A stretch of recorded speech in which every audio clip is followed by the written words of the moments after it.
VRED 2020.1 we have now separated the installer of the program from the VRED Asset Manager Content. This keeps the VRED software installer smaller, and we are getting rid of redundant asset installations when having installed multiple VRED versions. The asset installer can be found within your Autodesk account as a separate download. The content we have added in this version is multiple ready-to-use characters from renderpeople.com. The characters are fully rigged, so you can quickly put a character into a scene and tweak it to your needs by transforming the character's rig. We have also added multiple environments from background, including several HDRIs and their related backplates. We have added a simple HTML5 car configurator menu example to the Scene Plate tab of the Asset Manager.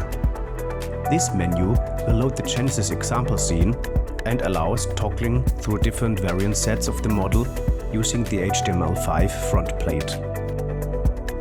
Thanks for watching the video.